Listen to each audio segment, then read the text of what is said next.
Some would say you've kind of been absent here the last week or so when this controversy's been happening here, this open letter. Maybe explain why it hasn't been the right thing to do from your perspective to come out and answer all those claims right away. Kent, I have a lot of responsibilities as the superintendent of Clay County Schools. Today I've called for an open investigation into this pack of lies by lying leaders on the Clay County School Board named Studdard and Caracas. Tell me more. How is it that you weren't talking last week and now you're asking for an outside investigation? Today at 3 o'clock I sent a package of documents, with the top one being a letter to the Florida Commission on Ethics, flatly denying all allegations made against me and my staff and asking that the liars that made these investigations come and be investigated by an outside source. Why not have that investigation done within the Clay County School District or that sort of thing? Our school board policy calls for an investigation within the district. However, so many top-level staff, to include myself, have been implicated that through these lies, my senior staff has been maligned by lying school board members Studdard and Caracas. They deserve better than this. This is gutter politics at its worst. So I heard lie or lying a couple of times in there. Correct. What are the lies?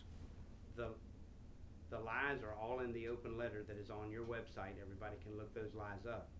One lie that's already been proven false is that ESE students were being mislabeled, and that there were emails proving that at the Teachers Union headquarters. The Teachers Union president, a liar herself, has said she has no such emails. When the Teachers Union president agrees with Charlie Van Zant, you know there's a lie in there somewhere. So I missed maybe a little part of that, so paint in the picture for me. The Teachers Union president is involved in this how? Why is that person a liar, I guess? The Teachers Union president, I can't speak to her character other than I know emphatically she's told many, many lies. But last week she told a truth, which is that there are no emails in her headquarters to insinuate that we have mislabeled any ESE students in Clay County, Florida. The Teachers Union and lying school board members Studdard are playing the media. The liars that foisted this whole pack of lies don't want an investigation. That's what I've called for. What they want is negative media. The media has been played. Tell me about the timing of this. As we're talking, big election coming up, is that part of this? You think this? You called it gutter politics? It is absolutely gutter politics. These liars are making accusations that are over a year old that should have been reported to either the Florida Commission on Ethics or me as the superintendent of schools as per school board policy. But these liars did not want an investigation. These liars wanted to play the media. These liars knew we would be out of town last weekend. Our staff would have a 3.5-day weekend. These liars knew that in 14 days prior to the last school board meeting before the election would be the last chance to foist me politically. So we have lies for political motivations. We have a lying school board member, Ms. Studdard, who instead of reporting the lying allegations made by a disgruntled employee, reported them to the press instead of reported them to the Florida Commission on Ethics or the superintendent. Lying Ms. Studdard has violated due process rights of dozens of Clay County School Board employees, and our employees deserve better than these lying leaders. So Jonna McKinnon is the school board. Is she the chair or the chairman? So she said, nope, that can't be part of, this discussion can't be part of what was happening in the school board meeting or agenda. Correct. You think that's the right procedure or due process? Absolutely. We cannot, Clay County School Board policy does not succeed Florida law. So we, as the superintendent and the chairman of the school board, must protect the due process rights of our fine professional educators. And this isn't just senior level staffers.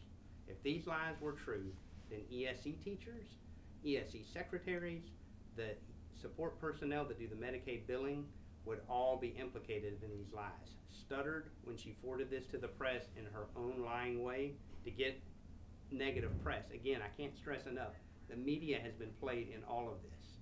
The media is being played, they're playing right into the hands of lying Mrs. Studdard, the lying Teachers Union, and you gotta look at who wins out of this. Who wins out of this?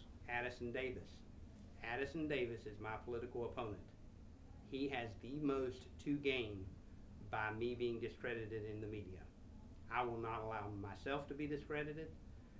Everybody knows I'm a conservative Christian superintendent. I've been taken to task in the media many times. These liars, again, are trying to take me to task for my principled values that they can't stand.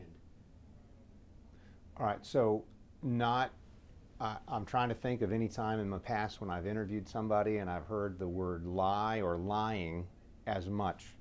It sounds like are you upset about this? Are you frustrated? How would you describe that? At this point, I have to protect my people. My people have been maligned, maliciously maligned, with baseless allegations. No evidence has been produced from any of these allegations. Not one piece of evidence have these liars produced. With no evidence, it's all a pack of lies and gutter politics.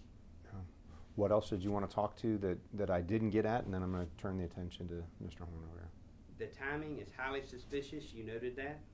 There is no time for the Florida Commission on Ethics or anybody else to clear my good name or the school district's good reputation prior to the election. All that can happen later, but these liars have gotten what they want. They have played the media. The media is feeding right into their hands. So, do you think Addison Davis is behind this?